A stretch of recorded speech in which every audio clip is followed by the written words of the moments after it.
Hello, and welcome to the Techstrong AI podcast. I'm Amanda Razani. I'm so excited to be here today with Aaron Zukoff. He is the Director of Solutions at Appen. How are you doing today? Hi, Amanda. I'm doing very well. Thank you. How about yourself?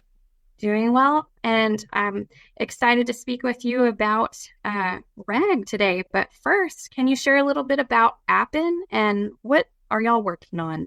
Absolutely, yeah. So Appen is a leading provider of data for the AI lifecycle. Essentially, we've been supporting the kind of AI data needs of companies for the last 27 years through sourcing and collection of data, annotation, and model validation and evaluation, which is a whole lot of things. And we're going to focus in on one aspect of that today. Wonderful. Yes. So let's get right to it. So that leads us into our topic, which is RAG. And you've mentioned that the human element of RAG is critical when it comes to retrieving data. So can you share a little bit more about that? And then what are some of the problems you see business leaders facing in this area? Yeah, absolutely. So RAG in itself, which stands for retrieval-augmented generation, is essentially a version of an LLM that has kind of more limited knowledge, where that knowledge is essentially your own kind of knowledge base, your own documents that are specific to the company. Right. So generally speaking, an LLM or a kind of base LLM is trained on the internet, right? So its scope of knowledge is very large. And generally speaking, when you're trying to deploy an LLM, either internally, right, which could be helpful for your employees to find information, or even in a customer-facing experience, you want the knowledge of that LLM to be kind of specific to your data, your company. Right, anything that is associated with policies or information that is not general knowledge and not going to be found publicly. So when we think about the human involvement there, it's really going to come down to ensuring that the data itself is the correct data. It's up to date, it is accurate, and it is processed in a way that gives the RAG system the best chance to find the information that best answers the user's prompt.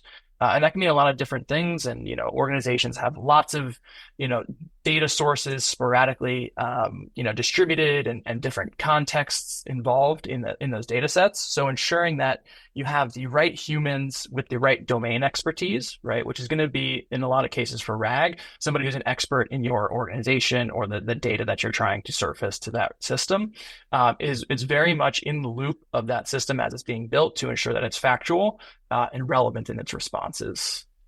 And some of the challenges that we see there are kind of curating that initial data set, right? So instead of saying, hey, here's all of my company's data, go and synthesize this into an answer for me, we find that companies struggle initially to curate that data set to limit its scope based off of the goal of whatever that RAG system is. And we'll dive into some more of that, I think, throughout the conversation.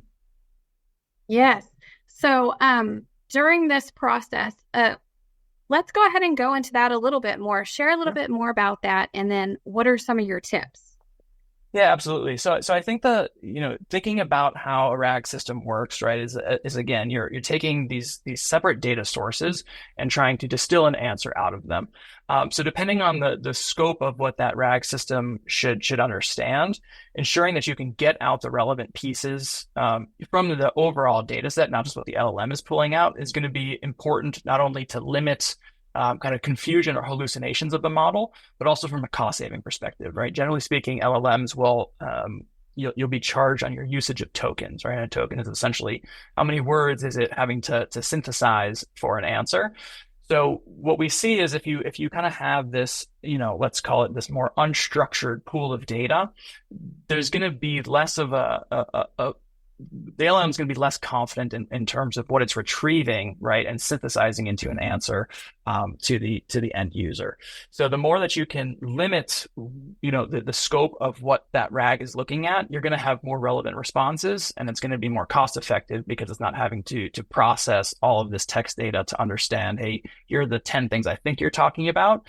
Ideally, it can say, here's the one thing or three things that I think you want, and then synthesize its answer from that.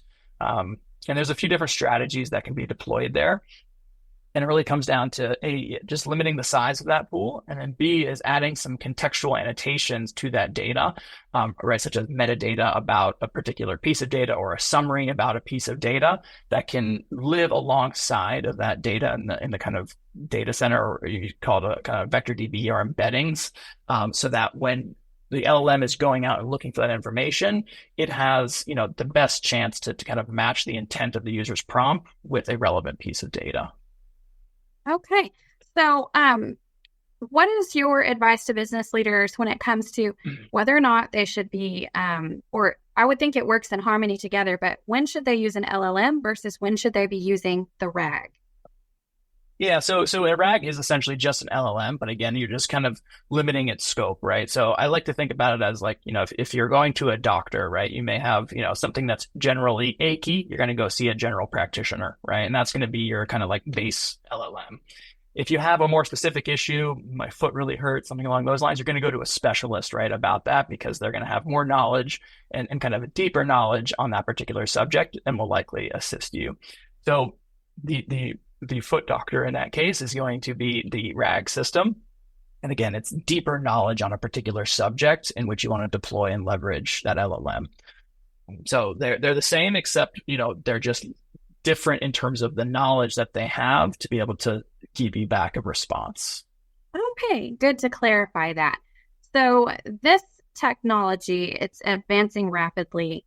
What do you see in the future as far as data science, say a year from now or so?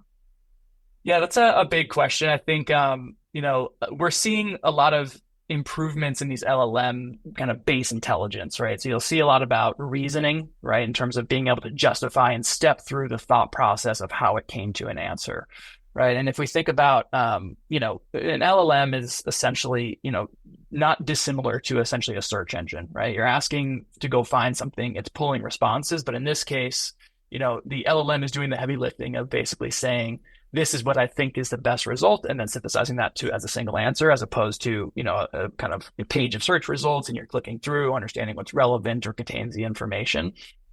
So I think, as we see these kind of the base intelligence of these models improve, being able for them to be able to kind of express their reasoning, right, in terms of how they came to a given answer, that is going to be a huge improvement, even in the context of RAG, right? Where, again, like it's not just regurgitating a retrieved piece of data as is, right? But it's kind of stepping through reasoning, understanding the intent of the user's query, as opposed to just following a particular instruction to a T, which again, you might not know the right question to ask. So the more that an LLM can help reason its way to what your intended question was, the better experience you're going to have as an end user. Awesome. Well, if there was one key takeaway you could leave our audience with today, what would that be?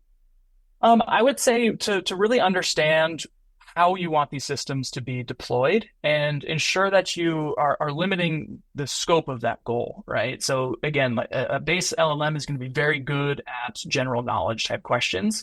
And if you want to deploy a RAG system in a particular area of your business, really not only the data source, but the kind of experience as you're testing and evaluating that system should also be within the context of that goal, right? So be very specific about, how you want to use that LLM and how, your customers, internal or external, are going to use that, and really kind of build the system around that goal, right? And when we see, one thing that we always recommend to customers, right, is because a RAG system has a lot of different components, right? And as you're trying to improve the system, you want to, be very scientific about how you go about that, right? So changing a variable at a time, right? As opposed to, hey, I'm going to change out my base model, I'm going to change out my data source, I'm going to change all these components.